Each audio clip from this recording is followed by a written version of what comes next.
欢迎来到巴巴娱乐呀频道，请订阅频道，所以大家不要错过当天最热门的新闻。我们今天的时事通讯包括以下内容：谍战剧深潜的离谱程度有多惊人？诚意让我用真相揭示给你。深潜剧评：谍战迷雾中的挣扎与突破。说句实话，2024年的谍战剧深潜本该是谍战爱好者的一场大餐，然而这道盛宴却有些变味。它在央视8套的傍晚档以及爱奇艺平台同步播出，似乎暗藏了不少玄机。傍晚档的观众与谍战剧的核心观众究竟能否重叠？这是一个值得思索的问题。而网络平台的同步展开，又是否预示着导演和编剧们对年轻观众渴望的强烈？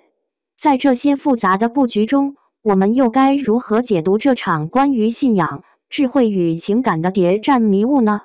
不少观众对谍战剧的期待，往往是建立在紧张刺激的剧情、复杂的人物关系以及环环相扣的逻辑之上。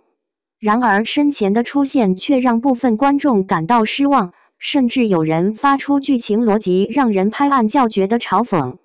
那么，这究竟是观众的挑剔，还是剧集本身的问题呢？这一点值得深入探讨。深潜的剧情围绕着爱国青年云洪深诚意与文业明展开，他们承担着揭露代号为昆吾的日方特工的重任，最终扭转战局。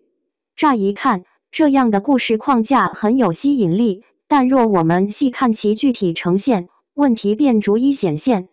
云洪深作为主角，他的角色设定充满了基因，但却难以获得观众的认同。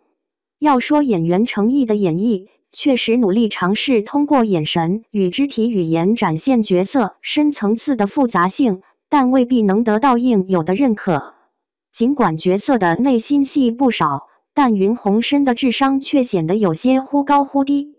他一方面如同开启了天眼，轻易看穿敌人的伪装，另一方面却会鬼使神差地做出一些滑稽的行为。比如他男扮女装引蛇出洞，显而易见地在敌营中暴露了身份，这种行为除了让观众忍俊不禁外，简直令人质疑其智商。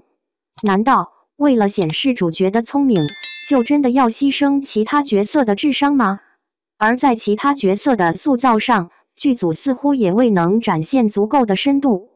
文业明本应是一名聪明勇敢的女特工，但在剧中她与云洪深的配合似乎更像是花瓶，没有独立鲜明的个性。而重要的反派角色更是智慧不足，几乎毫无悬念地被主角玩弄。他们的智商水平之低，连王劲松这样的实力派演员也难以拯救角色的苍白。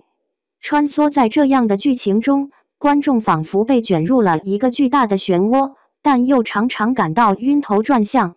编剧为了突出主角的聪明才智，不惜采取降智的手法，强行制造各种巧合。这种做法显然让剧情漏洞百出，经不起推敲。云洪深被塑造成一个神的形象，他似乎总能在关键时刻迎刃而解，然而这样的表现却让人觉得不真实，甚至有些尴尬。